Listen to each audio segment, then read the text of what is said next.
10 years ago, I was working at Electrolux 20 miles away over in Webster City, as were over 2,000 employees. I think there was a peak about 2,500 employees from multiple counties all around. I was laid off from my job, my modestly paying job, making $35,000 to $36,000 a year. Certainly not getting wealthy.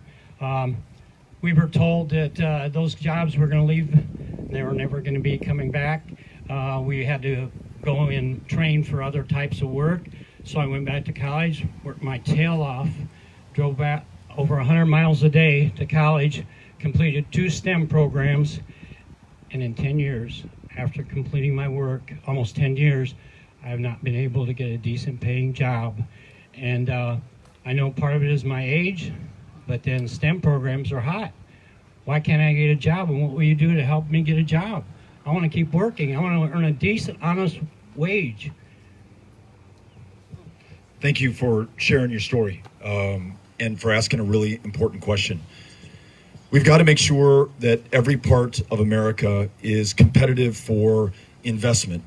That means investing in infrastructure, from roads and bridges and water systems to broadband internet, so that the next generation of small businesses can start right here in this community or in my hometown of El Paso, Texas. We also have to make sure that your neighbors here in this community have the capital, the money necessary to be able to start small businesses. Right now, increasingly, that is not the case in America, as you have more and more corporate consolidation, corporations who ship more and more of those jobs overseas. So in our administration, we're going to double the amount of money that we bring to communities like this one that can be lent out to prospective business owners such as yourself or perhaps other neighbors who will create the kind of jobs that we need to have here.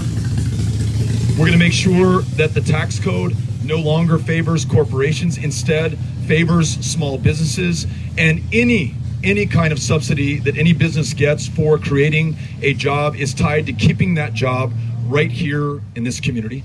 That there is not discrimination based on gender or race or age in the workplace, so that everyone has a chance to contribute back to the success of this community, of this state, and of this country. Really make sure that this economy works for everyone. You put in the effort and the work to make sure that you improved yourself through higher education. We need to make sure that we put in the resources, the capital, and the investment to make sure that you can realize that in this or any community across this country. Thanks for asking the question.